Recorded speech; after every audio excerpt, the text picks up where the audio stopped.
Hello, welcome everyone. In our series of the best emulators for each platform, today I bring you one of the most challenging videos made by this channel. We're going to talk about the best and not so great Nintendo 64 emulators. Even to this day, Nintendo 64 is a very difficult console to emulate, and just like I did previously with the Sega Saturn, which is another challenging console to emulate, I can say with confidence that currently, there are few options for Nintendo 64, and most of them are either outdated or not good enough. But before we begin, I'd like to ask you to leave a like and subscribe to the channel. Creating this type of video requires a lot of research and time, so please help us reach even more people.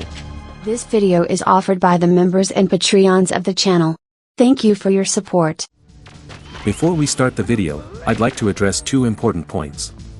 First, it's important to understand why emulators that use plug-in systems are outdated and no longer recommended. Imagine you're developing an emulator, a complex task that involves reverse engineering and adapting hardware into software form. After years of study and hard work, you manage to create an emulator that runs games from a particular platform decently. However, you may not have enough knowledge to develop the emulation components for graphics, audio, and even the implementation of the input system, which translates the commands from the controller connected to the PC into Nintendo 64 inputs, for example. As a solution, you may turn to plugins. Plugins are small APIs developed by third parties that are integrated into your emulator to ensure its functionality. This method was common in older emulators, before the era of Windows XP.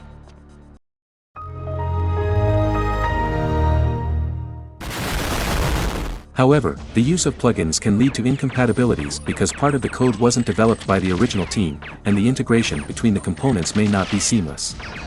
With that in mind, it's clear why modern emulators have abandoned the use of plugins.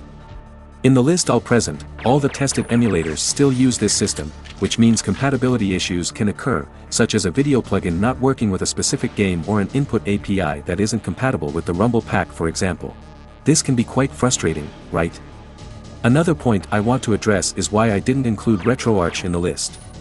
Retroarch itself is not an emulator but rather a frontend that brings together various cores, which are essentially plugins. When using Retroarch, you need to find a compatible core to run each game. Furthermore, Retroarch often utilizes open source code from other emulators without giving proper credit or contributing to the original project's development. This harms the emulation community because by opening the code of an emulator, several people could contribute to solving issues and speeding up development. However, if the code of an emulator were quickly incorporated as a core in Retroarch, the original project wouldn't receive any benefits from this collaboration. That being said, let's finally talk about the emulators I tested, but before that, let's discard a few. I tried around 10 emulators, but many of them don't perform well on current hardware and systems, so only 5 options remain: Project 64, Mupen 64, 1964, CN64, and Nemu 64. Unfortunately, most of these projects are incomplete and use outdated plugin systems, some of which haven't received updates in decades. Let's start with the emulators I don't recommend. CN64 is an emulator that focuses on accuracy, but its last update was in 2022. In addition to installing the emulator, you need to install a separate interface for it to work properly. It is the only Nintendo 64 emulator that requires a BIOS, actually two, one for the Nintendo 64 and another for the DD64, an accessory that allowed the use of CDs. Additionally, you need a ROM list file to recognize the games. Why don't I recommend CN64? First, setting it up and getting it to work is extremely complicated. Even though it's a relatively modern emulator, you can spend several hours trying to get the first game to run. The second reason is the BIOS issue. For the DD64, there is only a Japanese BIOS available, which is not a big problem considering that this peripheral was barely released outside of Japan. However, finding the BIOS for the Nintendo 64 cartridge reader is difficult, and you need to manually configure it along with other Nintendo 64 system files. All of this is quite confusing and non-intuitive. Another emulator that I don't recommend is Nemu 64, mainly because it is not compatible with current hardware and systems. You may end up needing to emulate an old video card, such as a 1999 Voodoo 3, which is a hassle.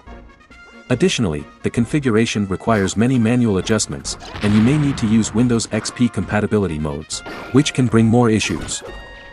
Now let's talk about the functional emulators, and the first one is 1964. Although it received its last update in 2012, it is still functional to this day. You will be able to play some games on it, but it's important to mention that the compatibility list is limited. It is one of the few emulators on the list that allows you to choose between two APIs, DirectX and OpenGL. There is a customized version of this emulator that allows you to play Perfect Dark or 007 GoldenEye with a keyboard and mouse, which is a dream for nostalgic fans. This customized version is good. However, the current version of 1964, besides the low compatibility, struggles with upscaling the graphics. If you use a resolution higher than 3x the native resolution, the game will become slow and experience many slowdowns. Therefore, I recommend using this emulator only if you don't mind playing in native resolution or at most 2x. Another accuracy-based emulator is MUPIN64 and its derivatives. When we think of an emulator that aims for accuracy, we can think of Ryujinx, which has high compatibility and good performance but requires heavier requirements. However, we're talking about an old emulator without a user interface. Therefore, you will need a third-party program as an interface. But even then, you will still encounter issues because this is also an emulator based on outdated plugins. Accuracy comes at a high price, and even with more modern hardware, it is nearly impossible to run games from a platform released in 1996 at a resolution higher than the native resolution. Even in games like Mario Kart 64, where only the track is in 3D and the racers are presented in 2D, the game becomes completely slow, making any testing attempts unfeasible. Finally, the only emulator that remains is the old Project 64, which continues to receive updates to this day. Why did I choose this emulator as the best option? Firstly, I like to play old games at high resolutions to avoid jagged edges, which can be a real annoyance in old games. Project 64 allows me to run games at 1080p with MSAA enabled, and it was the only emulator in this list that managed to do that without slowing down the game.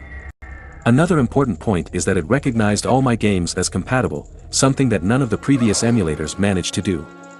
And finally, it was the only emulator in this list that managed to run The Legend of Zelda Majora's Mask since most emulators couldn't even boot up that game. So that was the video. Unfortunately, I would have liked to make a more comprehensive video like I did with the Sega Saturn, but the options are limited. I hope everyone has a great week. See you in the next video.